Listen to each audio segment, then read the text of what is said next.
Welcome to Dateline New Haven, WNHH New Haven's home for community radio. I'm Paul Bass, inviting you to look behind the headlines on the stories that make our community tick. Well, the big headlines for a year now, and it has been a year, is Russia's brutal invasion of Ukraine. A year ago, they went in, thought they were going to walk in, take over a sovereign nation. And a year later, Ukraine's standing, fighting with all its might. And many of us in the world, the Western world, are cheering them on and helping them, especially the Ukrainian community in New Haven. We're going to talk about that today to mark the anniversary with two people at the front lines in New Haven in the Ukrainian American community organizing support for Ukraine in its battle for survival. Say good morning to Myron Melnick, coming back to show, an active member of St. Michael the Archangel Ukrainian Catholic Church on George Street. Myron has often been a face of the community for larger New Haven and Connecticut at large, and gets invited down to Washington, and is person the congressman senators check in with when they want to figure out how best we can help our brothers and sisters in Ukraine. And Carl Harvey, from the commander of the Ukrainian American Veterans Post 33, which has been on the ground day to day organizing the shipping of supplies to people in Ukraine. Thank you, gentlemen, for joining us. Thank you for having us, Paul. We're probably going to be joined by one or two others in the course of this program. So, Myron, a year later, how does it look? You were here a couple times earlier in the conflict. How are we holding on? How are you holding on? Well, as you mentioned... and please get close to the mic if you don't mind. Yeah. As you mentioned, everybody is surprised.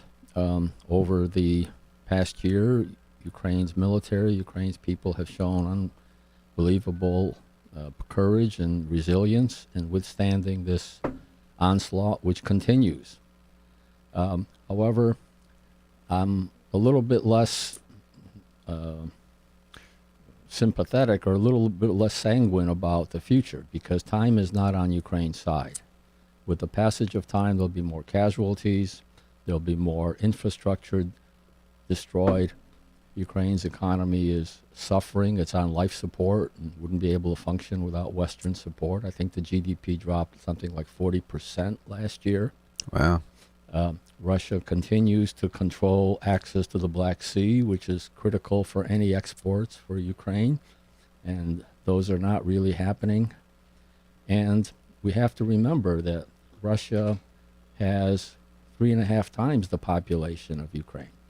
Ukraine has 40 million, Russia has 140 million. So that is a sizable numerical advantage, and over time that advantage will be felt, because not only do they have a much larger army today, but they have the ability to expand that army significantly. And Putin, in his latest speech this week, has mentioned that that is now a critical necessity for Russia to proceed and expand their military might. So without at all contradicting anything you said, the inspirational story of the first year has been that the country's still standing. The idea was that a superpower, atomic superpower, was going to march into Kyiv and just take over the country. I think a lot of people thought that was going to happen. I have no doubt about you guys. It didn't happen. And now they haven't even been able to hold on to some of the territory they took on their border with Ukraine, on the eastern border of Ukraine. And they have, as you pointed out, they can suffer more deaths because they have a bigger population, they have more weapons, but I think they've had more. I could be wrong. I mean, entire cities and towns have been flattened in Ukraine. Millions have been sent as refugees around the world. And yet somehow the survival is an incredible story. And how are you saying you don't think it could go on much longer? No, I think there will be survival. I think the Ukrainian nation will overcome in the end. But I think we have to persevere and be prepared for a war of attrition, because that kind of a war plays into the Russian strength. And they're waiting out the West, NATO, United States. One thing they thought that by now we weren't going to hold together, right? They thought Germany would break off. They have friends in Turkey. They have a friend in Hungary who's part of NATO. And somehow Poland surprised everybody. Poland became ardent embrace of the fight against Russia. They've welcomed 2 million permanent refugees in a country that was anti-immigrant until the beginning of this war. What's been the biggest surprise for you, Myron, checking it out? It's not such a surprise because... Poland didn't surprise you. Well, not only Poland, but even Germany was a bigger surprise because Right. Germany has had a history of cooperating with And Russia. economic dependence. Economic dependence, increasing oil and gas dependence, the whole Nord Stream projects, the fact that a former chancellor of Germany became on the board of Gazprom, which is the main energy providing entity in Russia. So they had a deepening relationship with Russia. And the fact that they are now breaking that relationship is a major, major event. Now, your work has been in New Haven, correct? The two of you, Carl. How often are you folks gathering supplies, and what kind of supplies, to send from George Street to locations in Ukraine? You were showing me some of the pictures in your scrapbook. We generally have, take items in that are donations from from all over the state of Connecticut. We also have people from New Hampshire and other places. We've actually received packages from as far away as Texas, sending things in to us. And the types of things we're collecting are medical supplies and equipment. The equipment are things like wheelchairs and walkers and commodes, and actually some Hoyer lifts and some hospital beds. And then on the medical side, we've also been working very closely with a program called Remedy, which is kind of an offshoot from Yale New Haven Yale New Haven Health, that has been providing us with some of the supplies which normally would be discarded by the hospital, but are not contaminated. So that we're able to get them and send them over. And I also saw you sending Pampers. You're sending. that is correct. So That's- are that's the everyday people humanitarian sending aid side. clothes? So altogether, do you have any numbers for us? Estimates, not hard and fast. What we've sent over in the past year from New Haven. Estimated value is $5.5 million worth of items, and Is it all humanitarian all humanitarian. Yep, from New Haven? that is correct. Any kind of breakdown at all? It's a fine if you don't have it, like numbers of beds or numbers of. No, that's astronomical. We do have to put an inventory list on each box of what goes over, and I have to send that information to NEPRO, which is the company. And you for coordinate it, customs. right, Carl? That is correct. Yep. And where in Ukraine does this go? You showed me a hospital. Well, the containers go into Poland, and then it's transferred in Gdansk, Poland, and then it's transferred down to a warehouse in Chavonorad, which is in the Lviv region of western Ukraine, and it actually goes to a warehouse that is run by Father Roman Manulak. Father Roman Manulak is the son-in-law of my housekeeper and her husband, who have worked for me for 10 years, and it's through her and Father Roman that all of this is. Where is Father Roman? Father Roman is in Vinik. That's VYNNYKY, which is just outside of Lviv, and all of this stuff goes to his warehouse, and then he brings it to another hospital, which is a veterans hospital in Vinik. And And how have you found the challenge of keeping people interested, keeping the contributions flowing? Has it been an ebb and flow? Are people still pouring in? When you look at $5.5 million of humanitarian assistance that we've sent over, was that mostly at the beginning? Are you seeing an upsurge with the 1 year anniversary? No, it's been kind of a constant flow. So, And now let me ask you that, Myron, because Myron, your job is partly, if I'm not mistaken, to be the ambassador. I'd call you that to the wider community. How are you keeping people informed and concerned about the effort and getting people to care? There's a lot of things to care about in the world. As Carl has mentioned, we've had consistent and steady support from our community, all the way down the shoreline as far north as the Hartford area. We just got a recent call from Middletown Hospital, they have some leftover surplus COVID supplies that they're going to donate to us. And so we keep things going and stay I'm in just touch thinking with people. philosophically or strategically. A lot of stuff goes on in the world. Civil wars all around the world, famines. You got the earthquake, Turkey and Syria.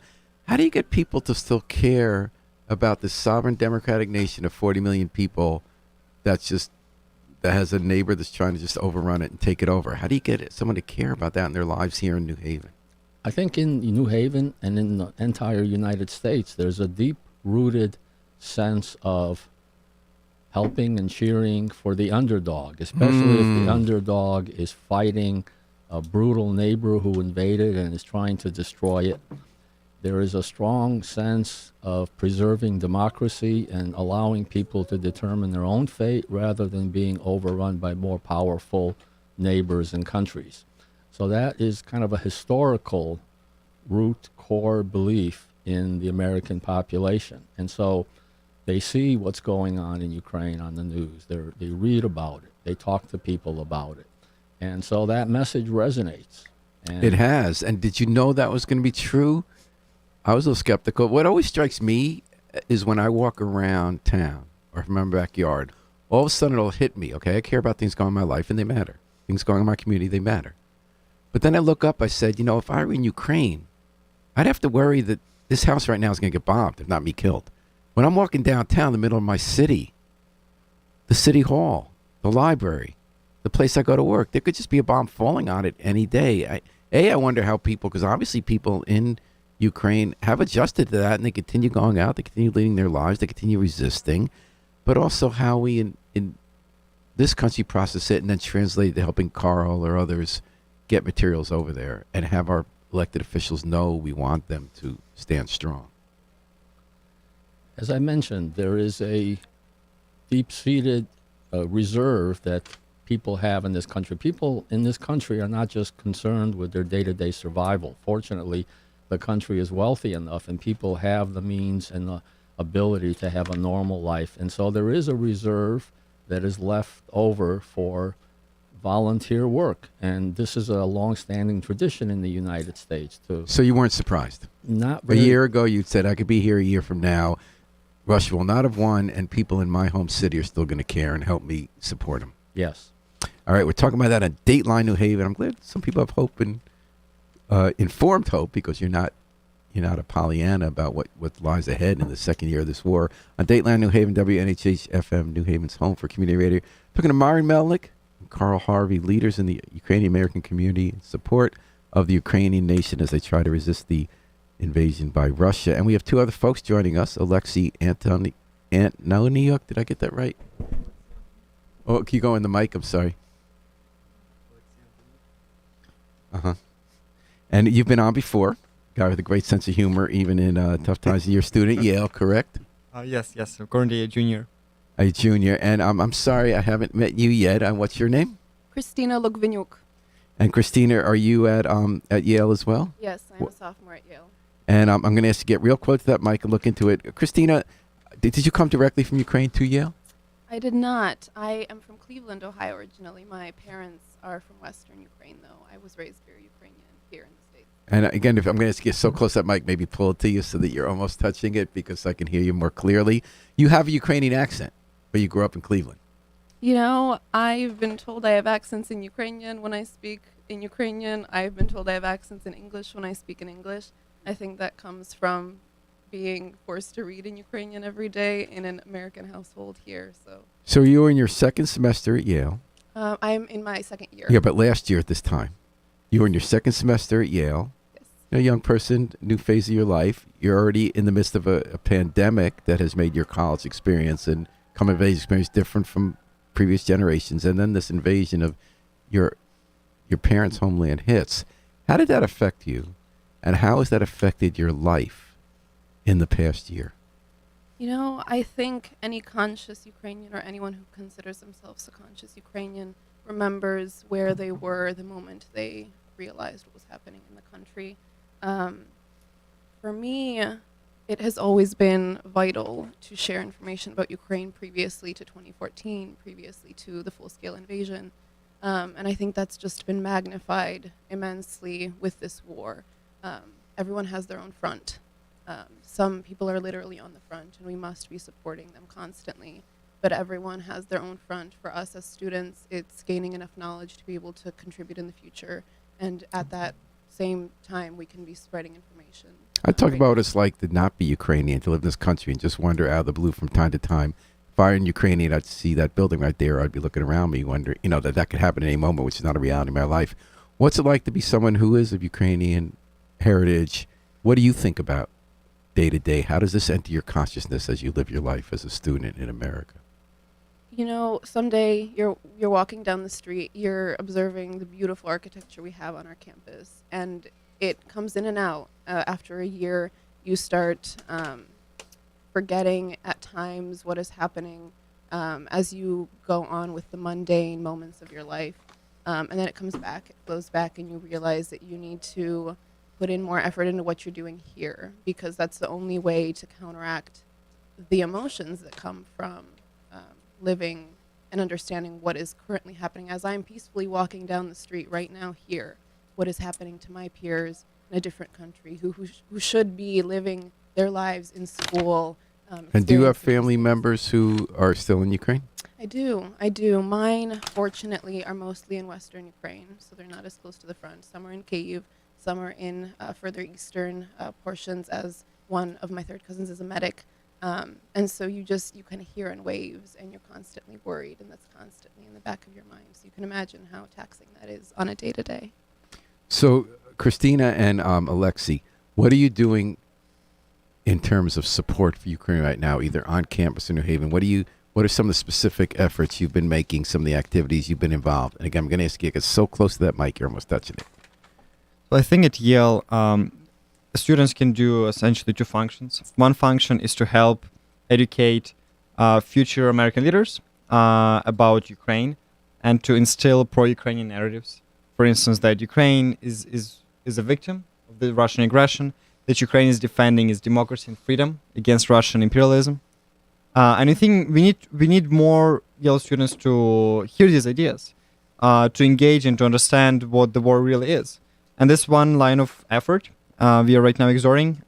We are going to be having tomorrow at 12 Friday. p.m., tomorrow on February 24th, to the anniversary of the first Russian invasion. We're going to have a panel discussion with Professor Snyder, Kyiv Deputy Mayor Usov, and Professor Marcy Shore. And this discussion, we already have 200 people registered for it. It will be, we'll be discussing what the first year of the war has looked like, what place in history it has taken, and what awaits us further in the future. So it sounds to me like the two of you are concerned with the issues, how you keep Yale community, which is an influential community, future leaders, current people of influence, how you keep them focused on what this war means and support. Any other specific, are you part of a student organization, any specific relief efforts or others you're taking on? We have a Ukraine House at Yale, which is a student organization. Ukraine House? Yes, Ukraine Where's House that? at Yale. Well, Ukraine House is more of a name rather than a physical place, but maybe in the future will be a physical place. But Ukraine House at Yale, we organize, it's a student Ukrainian organization.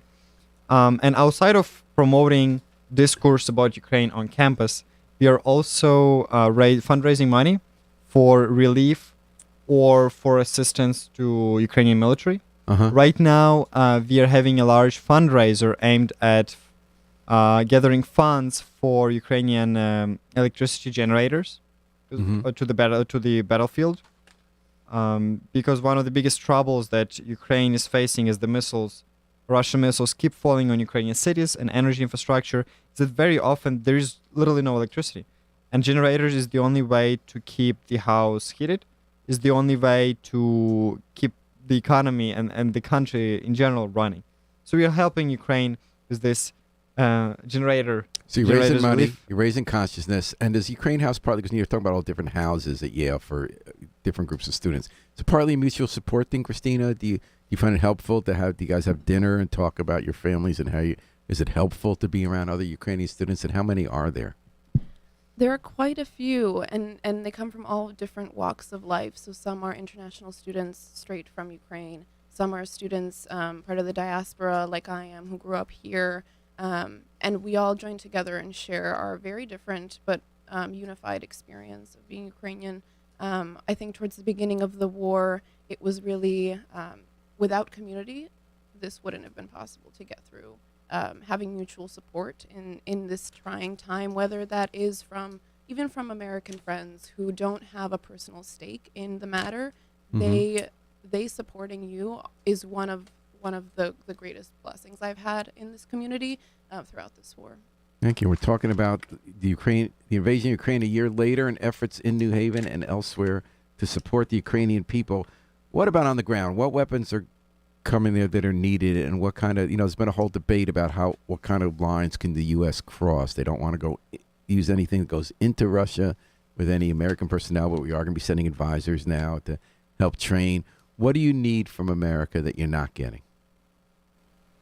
The most immediate need on the ground right now is longer range missiles. These have been promised, but they're only now beginning to be delivered.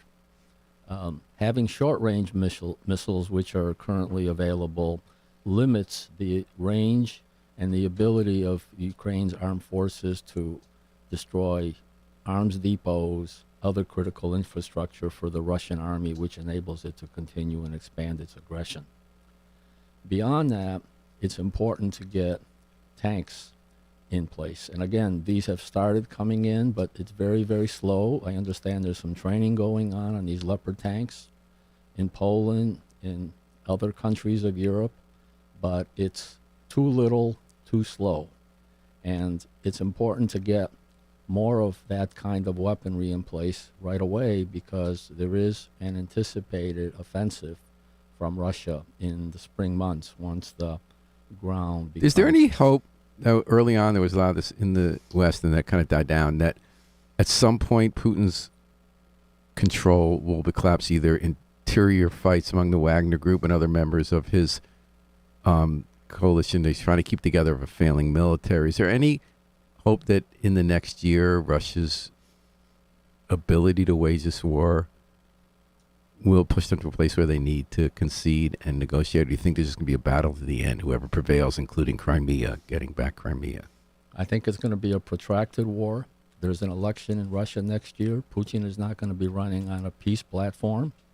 Putin, in his latest speech, has talked about beefing up the military and recognized that as a weakness.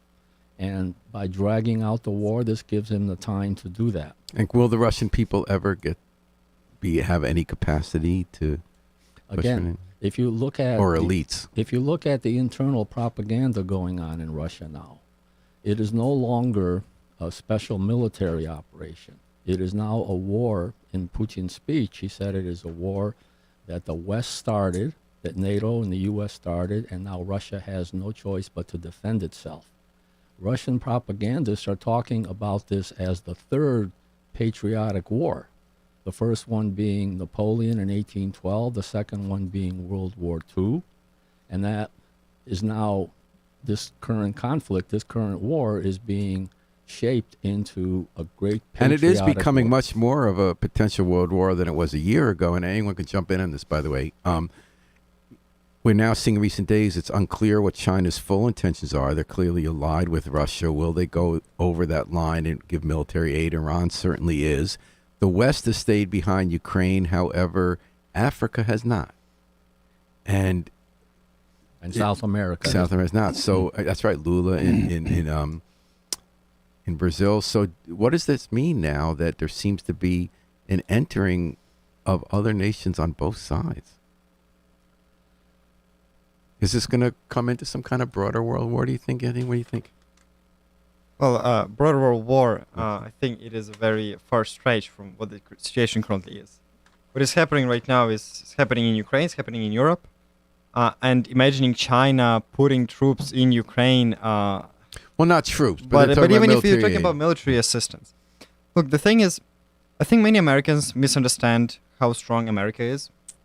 And if America shows strength, then China will not give anything to Russia, because China will be afraid of America. But China's also afraid that if Russia fails, they're going to be weakened in their conflict with America in terms of, for instance, if there's ever an invasion of Taiwan, right? So America feels we have a lot at stake in showing that Russia can't just go in and invade a neighbor, and that China can't go in and invade an ally in Taiwan, correct?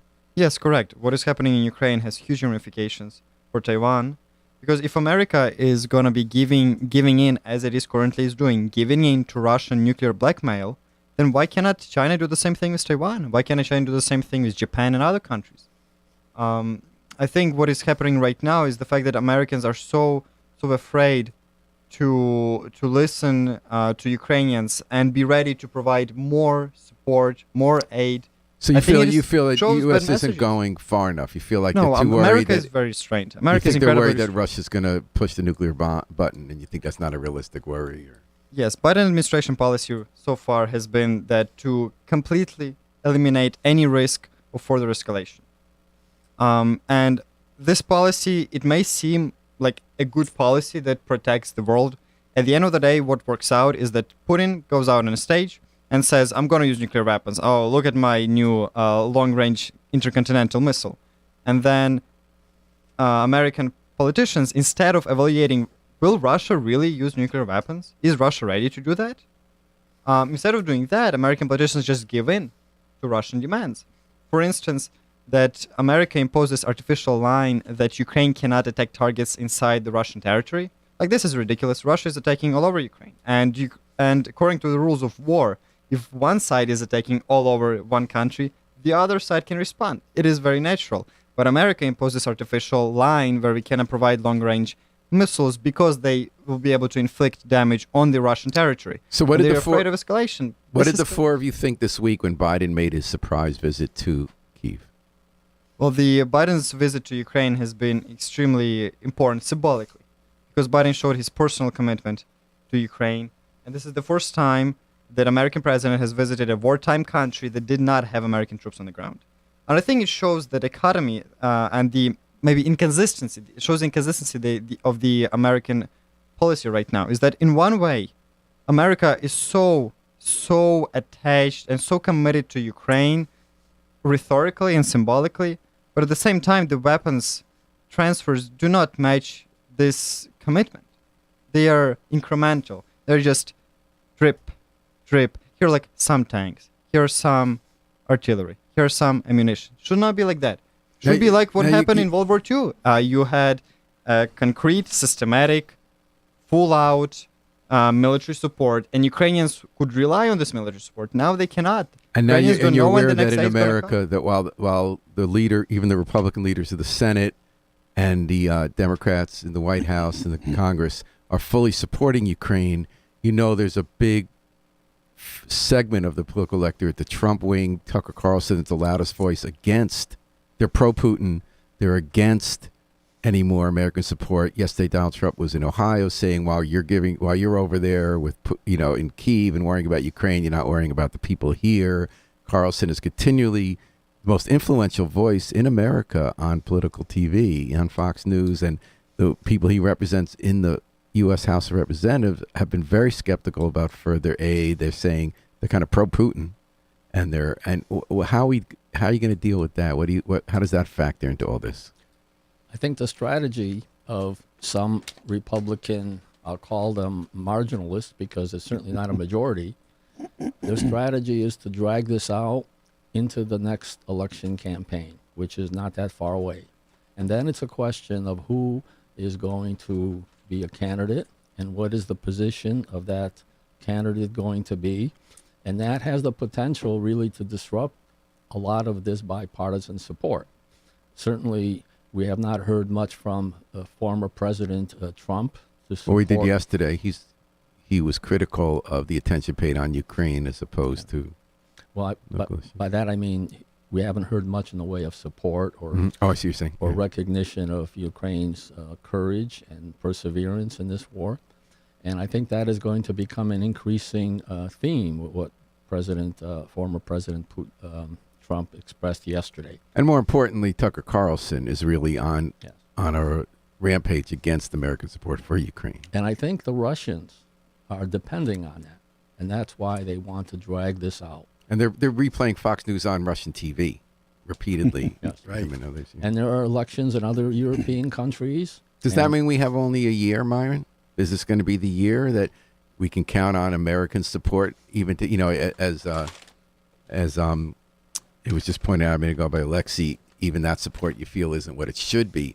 But even this level of support is the last year we can count on that from America. Well, as I said earlier, that time is not on Ukraine's side. The longer this drags out, the worse it's going to be for Ukraine. So certainly accelerated and enhanced support gives Ukraine the best opportunity right now while the conditions are accommodating.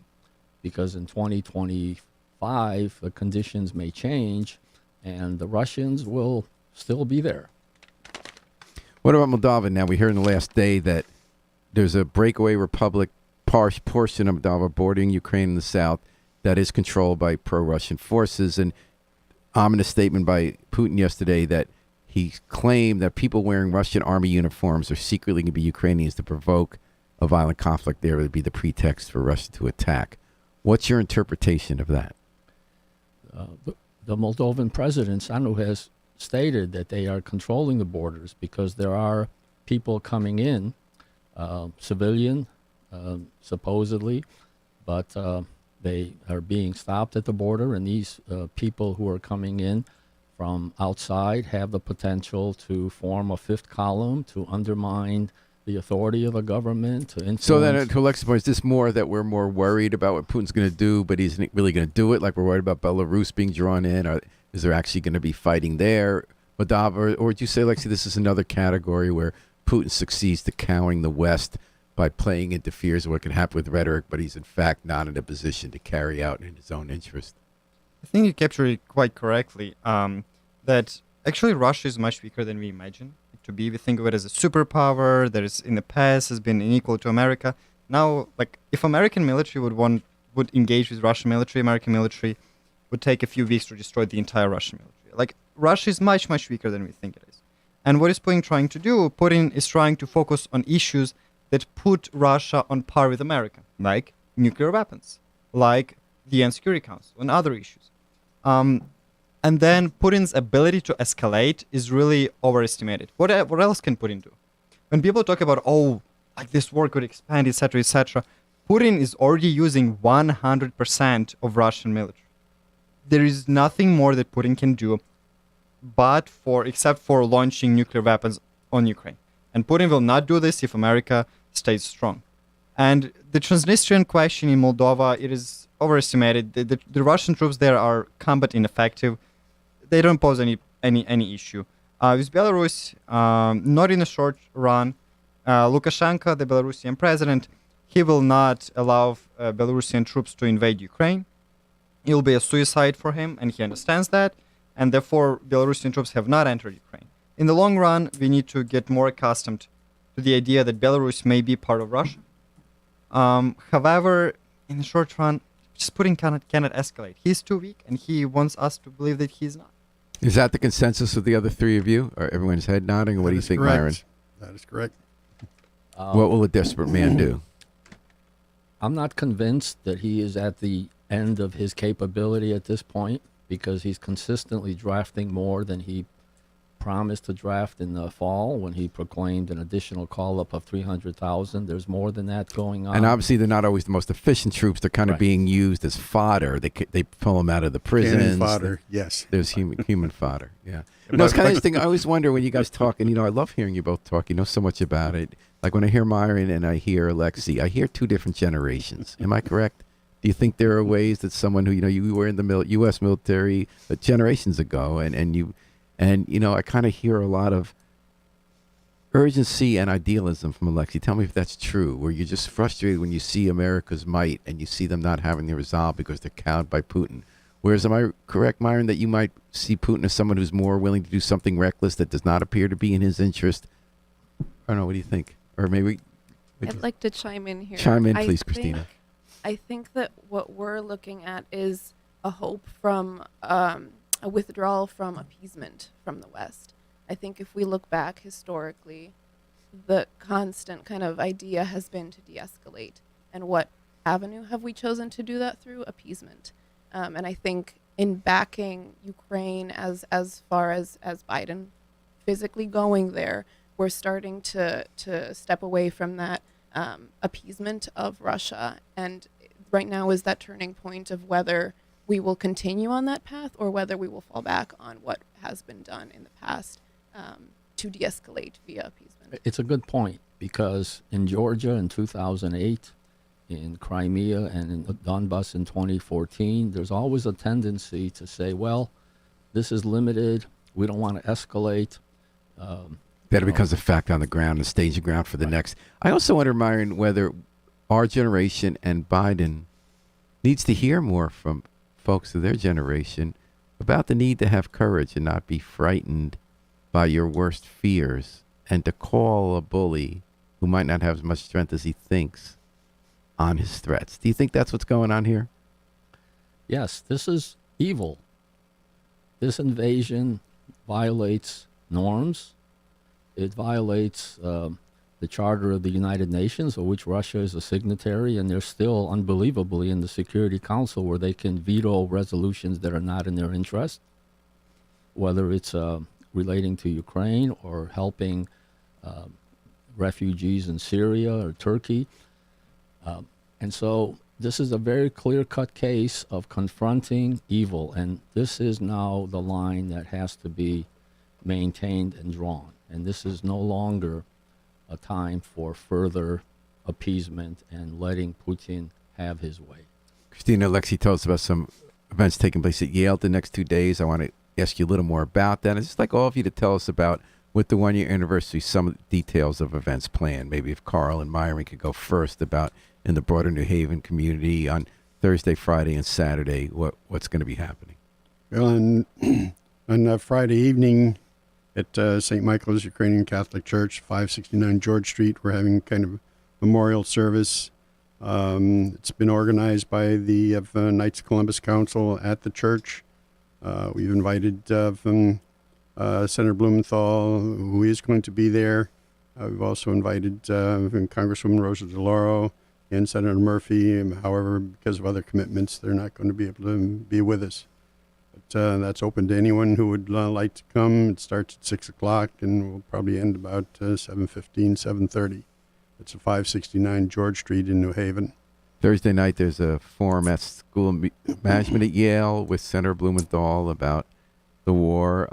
Friday, 3 p.m., there's a cross-campus vigil at Yale. And then Christina and Alexei were telling us about Timothy Snyder and the whole gang of historians at Yale doing a bunch of forums. So what we are doing tomorrow for February Friday. 24th anniversary is at 12 p.m. we are going to be having a large panel discussion about 1 year into Ukraine's defense. This discussion will include Professor Timothy Snyder, Deputy Mayor of Kyiv Konstantin Usov. In person or? In person. This is going to be in person. And also the panel will include Professor Marcy Shore. Wife of. Yeah, the wife and one of the most prominent Ukrainian historians these days. This panel will happen again at 12 p.m. in LC 102. Lindsley Chittenden on the old campus. Yes, it is near the old campus. Yeah. Then at 3 p.m. we will have the vigil for Ukraine. And this vigil will include a speech by Senator Blumenthal and a speech by Konstantin Usov, the Deputy Mayor of Kyiv. The vigil will happen at 3 p.m. On cross campus in front of Yale's Sterling Library. So we'll be incredibly grateful if you could join us. You said Deputy Mayor of Kyiv. Deputy Mayor of Kyiv. Okay. And then you were telling us, Myron, that Quinnipiac University is going to have their Central European Institute is going to have a forum on Saturday on the campus there. On Saturday.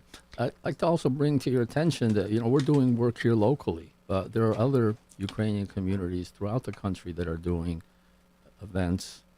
For example, in New York City tomorrow at the Ukrainian Institute, there is a reception for UN diplomats on the occasion of the first anniversary of the war in Ukraine. And there is a benefit concert at Lincoln Center in Manhattan. All proceeds will be raised and contributed to relief aid for Ukraine. So this is one effort here, but there are efforts going on as we speak in other parts of the country. And we're promoting Enduring Peace and the Workers' Voice as an event, Russia Out of Ukraine, Saturday, 2 p.m. at the Public Library on Elm Street. Carl, anything else you want our listeners to know specifically about ways they can help the Ukrainian people as we start year 2? If excuse me, if they go to my personal Facebook page, which is facebook.com, Carl, that's CarlRVHARVEY. They'll be able to see the types of things that we have been doing, and the information that we're getting is reports back from Ukraine from Father Roman Manulak, who is our contact person in Ukraine. And you'll get information about the types of things that can be donated to us, and a site that you can actually contribute funds to help support the shipping costs for all of these items that go over there.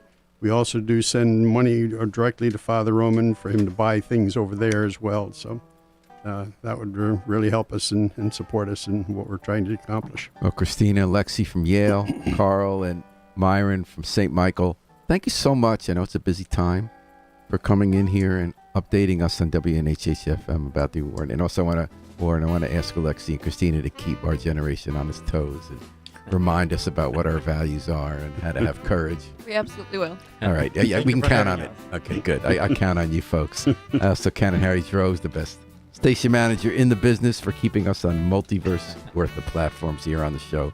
We're going to take it out with the Afro-Semitic Experience performing I Wish I Knew How It Would Feel to Be Free from the group CD A Plea for Peace.